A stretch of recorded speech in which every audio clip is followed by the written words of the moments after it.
Now, there's a couple of things we must remember about the Revolutionary War. And first and foremost, it was an experiment. The whole idea of a new nation was an experiment of its time. And getting all the ideas, enrichment ideas from the different writings and experiments and ways of doing government through the Age of Enlightenment, the transfer of ideas that we've looked at across the Atlantic world and coming to the Americas, coming to these people that we call the Founding Fathers, who are actively engaging in the political discourse and creating what they would mold into an idea of their perfect government and the perfect nation. So the Declaration of Independence is an experiment of that. It shows these ideas, these writings of the time, into what would be a declaration of a new nation.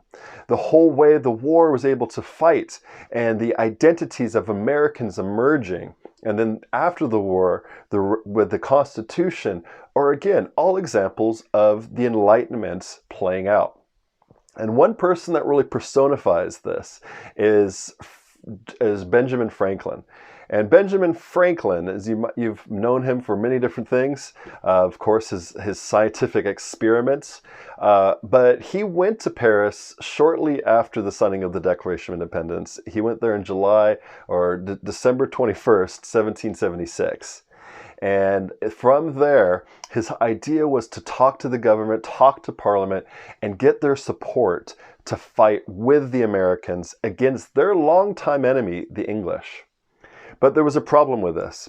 He was going there and he talked to Parliament saying, we are fighting in the Americas, we're fighting, and these colonists, this now new nation is fighting against England, and they're fighting for their liberties. They're fighting for liberties of mankind. And he's saying what's happening in America is fighting for their freedom, is the freedom for everybody and the freedom for mankind. So he's bringing Enlightenment ideas of life, liberty, and the pursuit of property, as Locke writes about. It later becomes life, liberty, and pursuit of happiness.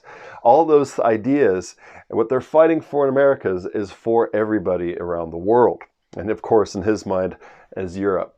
But he's talking about that happening out and playing out. And he's talking to the people of Paris. He's talking in salons. He's become so famous that they put his face on plates and on handkerchiefs and in jewelry. And he's everywhere. His face is everywhere. In fact, he writes to his daughter saying, your father, talking about himself, is as famous as the face of the moon.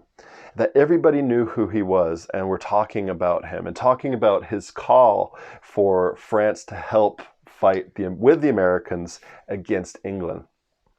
The problem with this is France was ruled by a monarch themselves. In fact, he was an absolute monarch. He was known as, with Versailles and his court, he was seen as, there's nothing that ruled greater than him, than the sun. And so he was known as the Sun King even. I mean, this was a man who was everything against the ideas of the American Revolution. So he did not want to fight on this side of the Americans, despite them fighting against their long-term enemy. But for this, in his mind, they were fighting against a monarch. And they were fighting against someone like him in a government structure like his. And in a way he was right, because shortly after the American Revolution, France has their own revolution, don't they? But Benjamin Franklin was so famous and could not be ignored by the people of France, could not be ignored by the Parliament. And so as the war went on and as finally there was able to be French support, that was largely because of the work of Benjamin Franklin and largely because of the support and the work and the ideas and the Enlightenment that allowed for France to then support, which was a huge blow to the English and a turning factor and point for the end of the Revolutionary War and America winning and becoming the United States.